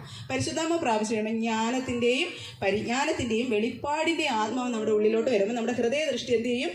പ്രകാശിക്കും. അപ്പോൾ വിളിയാലുള്ള ആശ ഇന്നതെന്ന് തിരിച്ചറിയും. അങ്ങനെ തിരിച്ചറിഞ്ഞ് പ്രവർത്തിക്കുന്ന ഒരു വ്യക്തിക്ക് സ്വർഗത്തിൽ ഒത്തിരി മഹിമാദാനം തേജസ് ഒരുക്കി വെച്ചിരിക്കുന്നുണ്ടെന്ന് നമുക്ക് മനസ്സിലാക്കാനായിട്ട് കഴിയും. മാത്രമല്ല അത് ചെയ്യാനായിട്ടുള്ള വ്യാപാര ശക്തിയും കൂടെ ദൈവം നമുക്ക് തരും. ഇത് തരാൻ വേണ്ടിയിട്ടാണ് പൗലോസ് എഫെസോസ് സഭയ്ക്ക് വേണ്ടിയിട്ട് പ്രാർത്ഥിക്കുന്നത്. ഇപ്പം മാതാപിതാക്കളായ ദേവദാസന്മാരായ നിങ്ങളോടുള്ള എൻ്റെ ഒരു അപേക്ഷ, ഈ കാലഘട്ടത്തിലെ ജനറേഷൻ ജ്ഞാനത്തിലും പരിജ്ഞാനത്തിലും വെളിപ്പാടിലും അവരുടെ ഹൃദയദൃഷ്ടി ഒന്ന് പ്രകാശിക്കണം. എന്തിനു വേണ്ടിയിട്ടാണ് അവരെ ദൈവം സെലക്ട് ചെയ്തിരിക്കുന്നത് എന്നുള്ളൊരു ബോധ്യം അവർക്കുണ്ടാവണം. എന്തിനു വേണ്ടിയിട്ടാണ് അവരെ തിരഞ്ഞെടുത്തിരിക്കുന്നത് എന്നുള്ളൊരു ബോധ്യം അവർക്കുണ്ടാവണം. എന്ന് ഞാൻ കേട്ടത് ടെക്നോ പാർക്കിൽ ആണെന്ന് തോന്നുന്നു ഏറ്റവും കൂടുതൽ MDMA വിൽക്കുന്നത്. ഏറ്റവും എഡ്യൂക്കേറ്റഡ് ആയിട്ടുള്ള ഒരു സമൂഹമാണ് ഒരു വലിയ മാഫിയയുടെ കയ്യിൽ അകപ്പെട്ടിരിക്കുകയാണ്. വിദ്യാഭ്യാസം ഇല്ലാത്തത് കൊണ്ടല്ല, കഴിവുകളില്ലാത്തത് കൊണ്ടല്ല, പണമില്ലാത്തത് കൊണ്ടല്ല, അവരെ അങ്ങനെ കുടുക്കി ഈ കാലഘട്ടത്തിൽ യൗവനക്കാരെ അവരെ മുളയിലേ തന്നെ തകർത്ത് കളയാനുള്ള പിശാചിൻ്റെ ഒത്തിരി തന്ത്രങ്ങളുമായിട്ട് പിശാച് ഇങ്ങനെ വന്ന് നിൽക്കുമ്പോൾ നാം മനസ്സിലാക്കേണ്ടുന്ന ഒരു കാര്യം, നമ്മെ തിരഞ്ഞെടുത്തിരിക്കുന്നത് എന്തിനു വേണ്ടിയിട്ടാണ്? നമ്മുടെ മധ്യ ആയുസ് ലോകത്ത് വെച്ചിട്ട് പട്ടുപോകാൻ വേണ്ടിയിട്ടാണോ നമ്മെ തിരഞ്ഞെടുത്തിരിക്കുന്നത്? ശിംശോനെ ഒരു വലിയ ഉദ്ദേശത്തിന് വേണ്ടി ദൈവം തിരഞ്ഞെടുത്തു. പക്ഷെ ശിംശോന്റെ ആ വലിയ പർപ്പസിൽ നിന്ന് അല്പമായിട്ട് ശിംശോൻ അകന്നു മാറി. എങ്കിൽ പോലും അവനോട് കരുണ കാണിച്ചിട്ട് മരിക്കുന്ന സമയത്ത് 3000 പേരെ കൊന്നു.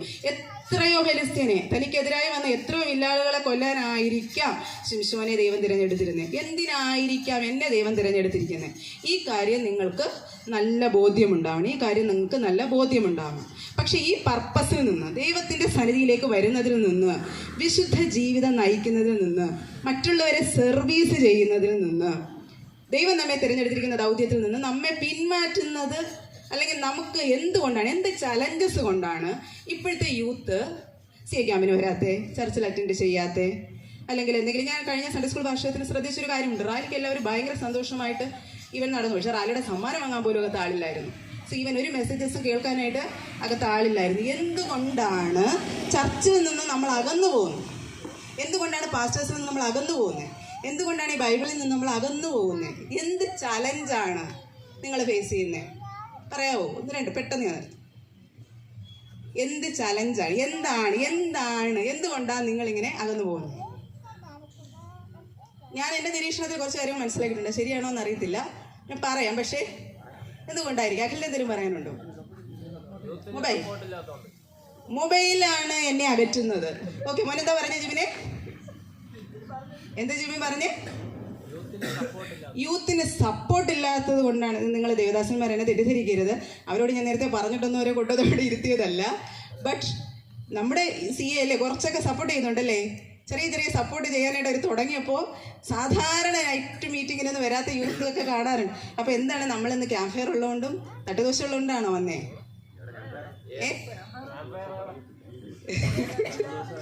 സർപ്രൈസാണ്. ഓക്കെ, ആത്മാവിൽ ഹേമിതരായിട്ട് വന്നതാണ്. ആത്മാവ് നിങ്ങളോട് പറഞ്ഞു ഇന്ന് ഈ ഇങ്ങനെ ചോര ദേശത്ത് പോകാം, അങ്ങനെ പറഞ്ഞു വന്നതാണല്ലേ? പറയൂ, എന്താണ് ഞാൻ ജസ്റ്റ് നിങ്ങൾ അവരെ വിചിന്തനം ചെയ്യട്ടെ, ദേവദാസന്മാർ വിചിന്തനം ചെയ്യട്ടെ. ഞാൻ ഉൾപ്പെടെ, ഞാനൊരു അമ്മയാണ്. ഞാൻ ഒത്തിരി യൂത്തിനെ ദിവസവും കാണുകയും സംസാരിക്കുകയും ചെയ്യുന്ന ഒരാളാണ്. എൻ്റെ ജീവിതത്തിൽ ഒരുപാട് ക്രിട്ടിക്കലായിട്ടുള്ള സിറ്റുവേഷൻസിലൂടെ ഞാൻ പോകേണ്ടി വന്നിട്ടുണ്ട്. ഒരു കോളേജിലെ മുഴുവൻ അധ്യാപകരും പോക്സോ കേസിൽപ്പെട്ടൊരു മോനെ ഇനി ഈ കോളേജിൽ പഠിപ്പിക്കരുതെന്ന് തീരുമാനമെടുത്ത സമയത്ത് ഒറ്റയ്ക്ക് ശബ്ദമുയർത്തി ഒരു കാരണവശാലും അങ്ങനെ അവനെ വിടാൻ പാടില്ല, അവനെ നമ്മൾ സപ്പോർട്ട് ചെയ്യണമെന്ന് പറഞ്ഞ് എന്താണ് അതിൻ്റെ അടിസ്ഥാനം എന്നുള്ളത്? തീർച്ചയായിട്ടും ദൈവസ്നേഹം എന്നിൽ വ്യാപരിച്ചുകൊണ്ടാണ്.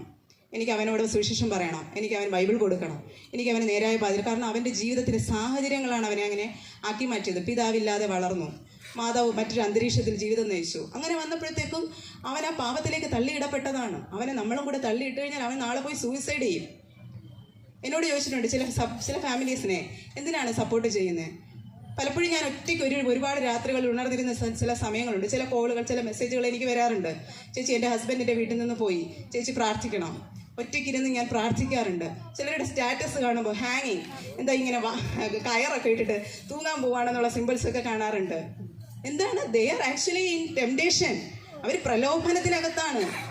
നാളെ ഇവർ മരിച്ചൊരു പെട്ടിക്കകത്ത് കിടക്കുമ്പോൾ സഭ മുഴുവനും വന്നു നിന്നവനൊരു നല്ല മനുഷ്യനായിരുന്നു, ഞങ്ങൾക്ക് ഇന്ന കാര്യങ്ങൾ ചെയ്തതാണെന്ന് അനുശോചനം ഒരുപക്ഷെ പറയുമായിരിക്കാം. അതിന് മുന്നത്തെ രാത്രിയിൽ രക്ഷിക്കാൻ പറ്റിയാൽ നമുക്കൊരു ചാൻസ് ഉണ്ട്. അതിന് മുന്നത്തെ രാത്രിയിൽ രക്ഷിക്കാൻ പറ്റിയാൽ ചാൻസ് ഉണ്ട്. അതുകൊണ്ട് അവരുടെ ഹൃദയത്തിൻ്റെ വേദനകൾ നമ്മളൊന്ന് അറിഞ്ഞാൽ നന്നായിരിക്കും. അതിനുവേണ്ടി പ്രാർത്ഥിക്കാൻ നമുക്ക് കഴിഞ്ഞാൽ നന്നായിരിക്കും. ഒരു രാത്രി അവർക്ക് വേണ്ടിയിട്ടിരുന്ന് കരയാൻ കഴിഞ്ഞാൽ നന്നായിരിക്കും. അവർക്ക് വേണ്ടി ഉപവസിക്കാൻ കഴിഞ്ഞാൽ നന്നായിരിക്കും. ഇതൊന്നും ഒരുപക്ഷെ പ്രാക്ടിക്കൽ ലൈഫിൽ അവർക്കത് മനസ്സിലാവില്ലെങ്കിൽ അവരെടുത്ത് പോയി ഒന്ന് അവരെ ചേർത്ത് നിർത്തിയാൽ അത് നന്നായിരിക്കും എന്നുള്ളൊരു അനുഭവം എൻ്റെ ജീവിതത്തിൽ വന്നതുകൊണ്ടാണ് ഞാൻ എങ്ങനെ സ്റ്റെപ്സ് എടുക്കാനായിട്ട് തുടങ്ങിയത്. അത് ദൈവത്തിൻ്റെ ആത്മാവിന് ഞാൻ പല പ്രാവശ്യം അങ്ങനെ സ്റ്റെപ്പ് എടുക്കാനായിട്ട് തുടങ്ങിയപ്പോൾ ഞാൻ ഭയങ്കരമായിട്ട് ഐസൊലേറ്റഡായി. ഒത്തിരി വേദന ഞാൻ അനുഭവിക്കേണ്ടി വന്നു. കോളേജിൽ നിന്ന് ഞാൻ ഐസൊലേറ്റഡായി, ഞാൻ പലയിടത്തുനിന്നും ഐസൊലേറ്റഡായി. അപ്പോൾ ഞാൻ ദൈവത്തിനോട് ചോദിച്ചത്, ദൈവമേ എന്നെ ഇങ്ങനെ ഒരു പദ്ധതിക്ക് വിളിക്കല്ലേ, എനിക്ക് പറ്റില്ല, എനിക്ക് ഒറ്റയ്ക്ക് നിൽക്കാനായിട്ട്, ഒറ്റയ്ക്ക് ജീവിക്കാനായിട്ട്, ഈവൻ ഒറ്റയ്ക്ക് ഒരു റൂമിൽ കിടന്നുറങ്ങാനോ ഉള്ളൊരു ധൈര്യം എനിക്കില്ല, എന്നെ ഇതിനു വേണ്ടിയിട്ട് നിർബന്ധിക്കല്ലേ എന്ന് പറയുമ്പോഴും ദൈവാത്മാവിനെ വല്ലാതെ നിർബന്ധിച്ചുകൊണ്ടിരുന്നു. ഞാൻ കണ്ട ഒരുപാട് ദർശനങ്ങൾ, എത്രയോ കുഞ്ഞുങ്ങൾ അഗ്നിനരകത്തിലേക്ക് ഒഴുകിക്കൊണ്ടിരിക്കുക, എത്ര യൗവനക്കാർ അഗ്നിനരകത്തിലേക്ക് ഒഴുകിക്കൊണ്ടിരിക്കുക. അവരെ പിടിച്ചെടുക്കാനുള്ള ഉത്തരവാദിത്വം ഈ കാലഘട്ടത്തിൽ നമ്മെ ഓരോരുത്തരെയുമാണ് ഏൽപ്പിച്ചിരിക്കുന്നത്. അതുകൊണ്ട് വിത്തിൻ 5 minutes നിങ്ങളുടെ ഹൃദയം നിങ്ങൾക്ക് ഓപ്പൺ ചെയ്യാം. ആരും നിങ്ങളെ ക്വസ്റ്റ്യൻ ചെയ്യത്തില്ല. എന്താണ് നിങ്ങളുടെ മനസ്സിൽ, നിങ്ങൾക്ക് സഭയിൽ വരാൻ കഴിയാതെ, അല്ലെങ്കിൽ ക്യാമ്പുകൾക്ക് വരാൻ കഴിയാതെ, പാസ്റ്റേഴ്സിനോട് ചേർന്ന് നിൽക്കാൻ കഴിയാതെ, ദൈവസഭയിൽ കൂടുതൽ ആക്റ്റീവ് ആകാൻ കഴിയാതെ ചാലഞ്ചസ് നിങ്ങളെ തടയുന്ന എന്തെങ്കിലും നിങ്ങൾക്ക് ഫീൽ ചെയ്യുന്നുണ്ടോ? 1-2 കാര്യങ്ങൾ പറഞ്ഞു. യൂത്തിനെ അധികം സപ്പോർട്ട് ചെയ്യുന്നില്ല. പിന്നെ പറഞ്ഞു, ധൈര്യമായിട്ട് പറഞ്ഞു. ഇതൊന്നും വെച്ചിട്ട് നിങ്ങളെ ജഡ്ജ്, കാരണം ഇന്നത്തെ ജനറേഷൻ്റെ ഏറ്റവും വലിയ പ്രത്യേകത, ആര് ജഡ്ജ് ചെയ്താലും നമ്മളവിടെ നിന്ന് കൊടുക്കുന്ന ആൾക്കാരൊന്നും അല്ല. ഇന്നത്തെ ജനറേഷൻ്റെ ഏറ്റവും വലിയ പ്രത്യേകത ഞാൻ മനസ്സിലാക്കിയെടുത്തോളം, അവർക്ക് നന്നായിട്ട് കാര്യങ്ങൾ അറിയാം, അവരെന്തിനാന്ന് ചോദിക്കും. എൻ്റെ ജീവിതത്തിൽ ഞാൻ അനുഭവിച്ച വളരെ സിമ്പിൾ എക്സാമ്പിൾ, പറയുന്നത് ശരിയാണോ തെറ്റാണോ എന്ന് എനിക്കറിയത്തില്ല, ഈ മൊമെൻറ്റിൽ ഓർമ്മ വന്നതുകൊണ്ട് ഞാൻ പറയുക. മോന് അവന് അവിടെ കൊയർ ലീഡറാണ്, കൊയറിനകത്ത് പാട്ട് പാടണം, വെള്ള ഷർട്ട് ഇട്ട് മാത്രമേ പാട്ട് പാടാനായിട്ട് പാടുള്ളൂ എന്ന് അന്നൊരു ഇൻസ്ട്രക്ഷൻ അവന് കിട്ടി. അപ്പം അവൻ എന്നോട് ചോദിച്ച കാര്യം, എന്തിന് ഞാൻ വെള്ള ഷർട്ടിട്ട് പാടണം? വെള്ള ഷർട്ടിട്ട് ഇടുന്ന ആൾക്കാർ വളരെ പ്രശ്നങ്ങൾ ഉണ്ടാക്കുന്നുണ്ട്, ഈ പറയുന്ന ആൾക്കാരും വളരെ പ്രശ്നങ്ങൾ ഉണ്ടാക്കുന്നുണ്ട്. അപ്പോൾ വെള്ള ഷർട്ടിൽ എന്തർത്ഥം? അങ്ങനെ വെള്ള ഷർട്ടിട്ട് പാടണമെന്നുണ്ടെങ്കിൽ ഇതിൻ്റെ എന്താ പറയുക, ബിബ്ലിക്കലായിട്ടുള്ള ബൈബിൾ പരമായ സ്റ്റാൻഡേർഡ് എന്താണ്? ബൈബിൾ ഇതിനെക്കുറിച്ച് എന്ത് പഠിപ്പിക്കുന്നു എന്ന് അവർ പഠിപ്പിക്കട്ടെ. അങ്ങനെ അങ്ങ് ഡീപ്പായിട്ട് ക്വസ്റ്റ്യൻ ചെയ്യുന്ന ഒരു ജനറേഷനാണ് നമ്മുടെ മുമ്പിൽ ഇരിക്കുന്നത്. മുമ്പത്തെ പോലെ ഒന്നും ചോദിക്കാതെ വാലും ചുരുട്ടി എന്ത് പറഞ്ഞാലും കേൾക്കുന്ന ഒരു ജനറേഷൻ അല്ല. അങ്ങനെ സമൂഹം അവരെ മാറ്റിയെടുത്തിരിക്കുന്നു. അഖിൽ പറഞ്ഞ മൊബൈലാണ്, ഈ മൊബൈൽ നമ്മൾ വെച്ചു കൊടുത്തതാണ്. ഈ മൊബൈലെ അവരെ പിടിച്ചു വാങ്ങാനായിട്ട് ഇനി പറ്റില്ല. പിന്നെ നമുക്ക് എന്താ ചെയ്യാൻ പറ്റുക? ഈ മൊബൈലിലൂടെ യേശു കർത്താവിനെ അറിയുന്ന തരത്തിലുള്ള കാര്യങ്ങൾ നമുക്ക് ചെയ്യാനായിട്ട് പറ്റണം. എത്ര എത്ര ആപ്പുകളാണ്, എത്ര മൊബൈൽ ആപ്പുകളാണ് ആൾക്കാർ ഡെവലപ്പ് ചെയ്തിരിക്കുന്നത്. അപ്പോൾ നമുക്ക് ഈവൻ ലോക്കലൈസ്ഡ് ആയിട്ട് പോലും ഈ മൊബൈൽസിനെ ഉപയോഗിച്ച് നമ്മുടെ ജനറേഷനെ തിരിച്ചു കൊണ്ടുവരാൻ കഴിയണം. അതിനുള്ള നിയോഗങ്ങൾ ദൈവം നമുക്ക് നൽകണം, അതിനുള്ള സ്കിൽസ് ദൈവം നമുക്ക് നൽകണം. അത് വേറൊരു ഭാഗം. യൂത്തിനെ സപ്പോർട്ട് ഇല്ല എന്നൊരു മോൻ പറഞ്ഞു. തീർച്ചയായിട്ടും യൂത്തിന് സപ്പോർട്ട് കൊടുക്കണം. ഞാൻ മനസ്സിലാക്കുന്നത് സൺഡേയിലെ പ്രസംഗങ്ങൾ മൺഡേയിൽ അവരെ ജീവിക്കാനായിട്ട് എന്ത് ചെയ്യുന്നില്ല, സഹായിക്കുന്നില്ല. ഓൾഡനായിട്ടുള്ള വളരെ യാഥാസ്ഥിതികമായ പ്രസംഗങ്ങളിലേക്ക് സഭകൾ മാറിക്കൊണ്ടിരിക്കുന്നു. ഇപ്പോഴും ദാവീദും ഗോലിയാത്തും കല്ലെറിയുന്നത് മാത്രമായി സഭകളിൽ പ്രസംഗം ചുരുങ്ങിക്കൊണ്ടിരിക്കുന്നു. എല്ലായിടത്തും അല്ല. വളരെ ശക്തമായിട്ട് ദൈവവചനം പഠിപ്പിക്കുന്ന ആൾക്കാരെ എനിക്ക് നന്നായിട്ട് അറിയാം.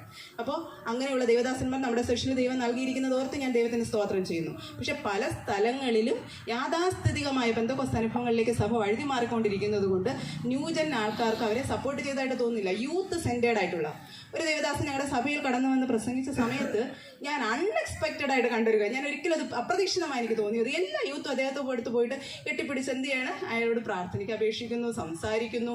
സോ അവരെ ഒന്ന് ശ്രദ്ധിക്കാൻ തുടങ്ങിയാൽ they will be get back. അവരെ തിരിച്ച് നമുക്ക് കൊണ്ടുവരാനായിട്ട് പറ്റും എന്നുള്ളതാണ് എൻ്റെ അനുഭവം. വേറെ എന്തെങ്കിലും പറയാനായിട്ടുണ്ടോ? പറയാനായിട്ടുള്ള ബുദ്ധിമുട്ടുകൊണ്ടാണോ? സമയം തീർന്നു. എന്തെങ്കിലും പറയാനായിട്ടുണ്ടോ വേറെ? എന്താണ് ഇന്നത്തെ ജനറേഷൻ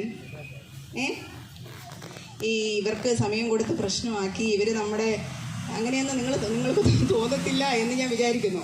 ഓപ്പണപ്പായിട്ട് അവരെ മനസ്സിലാക്കും. എന്താണ്, എന്തെങ്കിലും പറയാനായിട്ടുണ്ടോ? ഇതാണ് നിങ്ങൾക്ക് കിട്ടുന്ന ലാസ്റ്റ് ചാൻസ്. ഇനി അയ്യോ ഞങ്ങളെ സപ്പോർട്ട് ചെയ്തില്ല, അറിഞ്ഞാലല്ലേ സപ്പോർട്ട് ചെയ്യാൻ പറ്റുള്ളൂ. ഞാൻ കാര്യങ്ങൾ ഓപ്പണായിട്ട് പറയുന്ന ആളാണ്. എനിക്ക് അല്പം സ്നേഹം കുറയായിട്ട് എൻ്റെ ഹസ്ബൻഡ് എന്നെ സ്നേഹിക്കുന്നു എന്ന് ഞാൻ പറയും. സ്നേഹിക്കുന്നു കുറേ നടത്ത് സ്നേഹിക്കും എന്ന് പറയും. ഓപ്പൺ ചെയ്താലല്ലേ നമുക്ക് അവർക്ക് അറിയത്തുള്ളൂ എൻ്റെ പ്രശ്നം എന്താണെന്ന്. ഓപ്പൺ ചെയ്താലല്ലേ ഒരാളിന് അറിയുള്ളൂ. നിങ്ങൾക്ക് അങ്ങനെ പ്രശ്നമൊന്നുമില്ല. ക്യാമ്പ് ഫയർ ഇടയ്ക്ക് നടത്തുക, ഇടയ്ക്ക് നമുക്ക് തട്ടുദോശയൊക്കെ തരിക, ഞങ്ങൾ ഇങ്ങനെയൊക്കെ വിളിക്കുക. എന്നാൽ ഞങ്ങൾ എന്നാണോ? എന്തുകൊണ്ടാണ് ഇതൊന്നും കിട്ടാത്തത് കൊണ്ടാണോ? ഒന്നും പറയാനായിട്ടില്ല. പറഞ്ഞു ധൈര്യമായിട്ട് പറഞ്ഞു. ഒന്നുമില്ല. എന്താ പറയാം ബ്രദറിന് എന്താ പറയാനുള്ള? എന്തെങ്കിലും തോന്നിയിട്ടുണ്ടോ? അവന് ഒന്നുമില്ല. You are feel comfort in church. ഞാൻ എപ്പോഴും ചർച്ചിൽ പോകും, ഫെലോഷിപ്പിലാണ് എല്ലാം. എന്താ നിങ്ങൾക്ക് ആർക്കെങ്കിലും പറയാനുണ്ടോ? ഇല്ല. ബ്രദറിന് പറയാനുണ്ടോ? ഇല്ല. ഓക്കെ, ഞാൻ പറയുന്നത് ശരിയാണോ തെറ്റാണോ എന്ന് നിങ്ങളൊന്ന് പറയണേ. ഫീലിംഗ് ജഡ്ജ്ഡ്, നമ്മൾ വിധിക്കപ്പെടുന്ന ഒരു സമൂഹമായിട്ട് എപ്പോഴും തോന്നുന്നു. മിസ്അണ്ടർസ്റ്റുഡ്, നമ്മളെ എപ്പോഴും തെറ്റിദ്ധരിക്കുന്നു. ശരിക്കും നമ്മൾ അങ്ങനെ അല്ല, പക്ഷെ മറ്റുള്ളവർ നമ്മെ തെറ്റിദ്ധരിക്കുന്നു. ലാക്ക് ഓഫ് റെലവൻസ്, ഞാൻ നേരത്തെ പറഞ്ഞ പോലെ ഔട്ട്ഡേറ്റഡ് ആയിട്ടുള്ള മെസ്സേജസ് ആണ് നമ്മൾ കേൾക്കേണ്ടി വരുന്നത്. ഔട്ട്ഡേറ്റഡ് ആയിട്ടുള്ള മെസ്സേജസ്. ഹിപ്പോക്രസി എന്ന് പറഞ്ഞാൽ എന്താ? പണ്ട് പരീക്ഷന്മാർ വലിയ നുഖങ്ങളെ അവരുടെ പുറത്ത് കെട്ടിവെക്കുമായിരുന്നു, എന്നാൽ അത് അവർ ചെയ്യുന്നില്ല. Preaching but not practising. പ്രസംഗിക്കുന്നുണ്ട്, പക്ഷെ അത് ജീവിതത്തിൽ ഇല്ല. പിന്നെ എന്താണ്? Denial of inclusion. അവരെ ചേർത്ത് നിർത്തി കൊണ്ടുപോകാനായിട്ട് പലതരത്തിലുള്ള തടസ്സങ്ങൾ. ഒരു പക്ഷേ കമ്മിറ്റി വിലക്കുമായിരിക്കും. അങ്ങനെയുള്ളവരെ ചേർത്ത് നിർത്തിയാൽ കമ്മിറ്റിയിൽ നിന്ന് ഒപ്പോസിഷൻ വരുമായിരിക്കാം. അതുകൊണ്ടായിരിക്കാം ഒരുപക്ഷെ എന്ത് ചെയ്യുന്നത്, ദേവദാസന്മാർ അങ്ങനെയുള്ളവരെ മാറ്റി നിർത്തുന്നത്. ഇല്ലെങ്കിൽ എൽഡേഴ്സിൽ നിന്ന് ഒപ്പോസിഷൻ വരുമായിരിക്കാം, അതുകൊണ്ടായിരിക്കും മാറ്റി നിർത്തുന്നത്. സോ അപ്പോൾ ഇങ്ങനെയുള്ള ചില പ്രതിസന്ധികളിലൂടെ ഫീലിംഗ് ജഡ്ജ്ഡ് ആണ്. എപ്പോഴും നമ്മൾ അവരെ എന്താണ്, നമ്മൾ ഓരോ കാര്യത്തിൻ്റെ പേരിൽ അവരെ ഇങ്ങനെ വിധിച്ചുകൊണ്ടേയിരിക്കുകയാണ്. മിസ്അണ്ടർസ്റ്റാൻഡിങ് ആണ്, കുട്ടികളെ മിസ്അണ്ടർസ്റ്റാൻഡിങ് ആണ്. യൂത്ത് സെൻട്രിക് ആയിട്ടുള്ള മെസ്സേജസ് നമ്മുടെ ചർച്ചിൽ ആബ്സെൻ്റ് ആണെങ്കിൽ തീർച്ചയായിട്ടും അവർ മാറിപ്പോകും. ഒരു സ്റ്റാറ്റിസ്റ്റിക്സ് പറയുന്നത് എന്താണെന്ന് ചോദിച്ചു കഴിഞ്ഞാൽ, അമേരിക്കയിലൊക്കെ വളരെ വലിയ മെഗാ ചർച്ചുകൾ പിന്നത്തേതിൽ ബാർ അറ്റാച്ച്ഡ് റെസ്റ്റോറൻറ്റുകളായിട്ട് മാറി എന്നുള്ളതാണ്. അപ്പം നമ്മൾ ഈ ചർച്ച് കുറച്ച് വർഷങ്ങൾക്ക് ശേഷം അങ്ങനെ ആയാൽ, ഈ ചർച്ച അങ്ങനെ ആകരുത്, ഒരിക്കലും ആകാൻ പാടില്ല. അതിനു വേണ്ടിയിട്ട് ആത്മനിയോഗമുള്ള ദേവദാസന്മാർ ഈ ദേശത്ത് പ്രവർത്തിക്കുന്നുണ്ടെന്ന് എനിക്ക് തീർച്ചയായിട്ടും അറിയാം. അങ്ങനെ ആകാൻ പാടില്ല. അങ്ങനെ ആയാൽ ആരോടായിരിക്കും ദൈവം കണക്ക് ചോദിക്കുക? ഞാൻ ആരെയും കുറ്റപ്പെടുത്തുന്നില്ല. നിങ്ങൾക്ക് പാവപ്പെട്ട വീട് പണി ചെയ്തും ശുശ്രൂഷിച്ചും തൊഴിലുറപ്പ് പണി ചെയ്തും ഒക്കെ കൊണ്ടുവന്ന കാശിന് നിങ്ങൾ എത്രത്തോളം ജസ്റ്റിഫൈഡായിട്ട് അവരെ ചേർത്ത് നിർത്തി അവർക്ക് വേണ്ടുന്ന ഉപദേശം കൊടുത്തു? ഫ്രീഡം എന്ന് പറയുന്നത് എല്ലാം അലോ ചെയ്യുന്നതല്ല. ഫ്രീഡത്തിനകത്ത് ഭയങ്കര കർക്കശമായ വിമർശനങ്ങൾ ഉണ്ടാവാം. അത് പരിശുദ്ധാത്മാവിലാണെങ്കിൽ നമുക്ക് തിരിച്ചറിയാനായിട്ട് കഴിയും. അതിന് നമ്മൾ എന്താ ചെയ്യേണ്ടത്? പരിശുദ്ധാത്മാവിനെ പ്രാപിക്കണം. നമുക്ക് ഈ ഫ്രീഡത്തിനകത്ത് നിലനിൽക്കണമെന്നുണ്ടെങ്കിൽ പരിശുദ്ധാത്മാവിനെ പ്രാപിക്കണം. ജഡത്തിന് അവസരം കൊടുക്കാതിരിക്കണമെന്നുണ്ടെങ്കിൽ പരിശുദ്ധാത്മാവിനെ പ്രാപിക്കണം. വിശുദ്ധിയിൽ ജീവിക്കണമെന്നുണ്ടെങ്കിൽ പരിശുദ്ധാത്മാവിനെ പ്രാപിക്കണം. മറ്റുള്ളവരെ സ്നേഹിച്ച് അവരെ ശുശ്രൂഷിക്കണമെന്നുണ്ടെങ്കിൽ പരിശുദ്ധാത്മാവിനെ പ്രാപിക്കണം. പണ്ട് CA ക്യാമ്പുകൾക്ക് ഏറ്റവും കൂടുതൽ പ്രാധാന്യം കൊടുത്തിരുന്നത് പരിശുദ്ധാത്മാവിൻ്റെ വ്യാപാരത്തിന് വേണ്ടിയിട്ടായിരുന്നു. അതുകൊണ്ട് ഇന്ന് രാത്രി ഇവിടെ പുറത്ത് ക്യാമ്പ് ഫയർ കത്തുന്നത് ഒരടയാളമായിട്ട് മാറട്ടെ. ഇനിയുള്ള CA ക്യാമ്പുകളിൽ രാത്രി പരിശുദ്ധാത്മാവിൻ്റെ അഗ്നി നമ്മളിലേക്ക് കത്തുന്ന ദിവസങ്ങളായിട്ട് മാറട്ടെ എന്ന് ഞാൻ ആത്മാർത്ഥമായിട്ട് ആഗ്രഹിക്കുന്നു. സമയം എക്സീഡ് ചെയ്തോന്ന് എനിക്കറിയത്തില്ല. ഞാൻ നിർത്തുകയാണ്. ദൈവം സഹായിക്കട്ടെ. അതിന് വേണ്ടിയിട്ട് നിങ്ങളുടെ മനസ്സിനെ നിങ്ങൾ ഒരുക്കി കൊടുക്കുക. ഒരു കാരണവശാലും നിങ്ങളുടെ കുറ്റബോധം നിങ്ങളെ വേട്ടയാടി നിങ്ങൾ എന്ത് ചെയ്യരുത്, നാശത്തിലേക്ക് കൊണ്ടുപോകരുത്. എന്നെ കേൾക്കുന്ന ആരെങ്കിലും മദ്യപിക്കുന്നവരാണെങ്കിൽ നിങ്ങളുടെ മദ്യപാനം നിർത്തണം. അത് നിങ്ങളെ യേശു കർത്താവിൽ നിന്ന് അകറ്റും. എന്നെ കേൾക്കുന്ന ആരെങ്കിലും മയക്കുമരുന്ന് ഉപയോഗിക്കുന്നവരാണെങ്കിൽ അതിൽ നിന്ന് നിങ്ങൾ എന്ത് ചെയ്യണം, മാറണം. സിനിമ കാണുന്നവരാണെങ്കിൽ മാറണം. അനാവശ്യമായ സൈറ്റുകളിലേക്ക് പോകുന്നവരാണെങ്കിൽ മാറണം. അനാവശ്യമായ ബന്ധങ്ങളിൽ കുടുങ്ങി കിടക്കുന്നവരാണെങ്കിൽ ഇന്ന് രാത്രി അത് മാറ്റി ദൈവത്തിങ്കിലേക്ക് അടുത്തു വരാൻ, യഥാർത്ഥ സ്വാതന്ത്ര്യത്തിലേക്ക് അടുത്തു വരാൻ ഈ പരിശുദ്ധാത്മാവും ദൈവവചനവും നിങ്ങളെ സഹായിക്കട്ടെ. അവസരം നൽകിയ ദേവദാസിന് നന്ദി പറഞ്ഞു.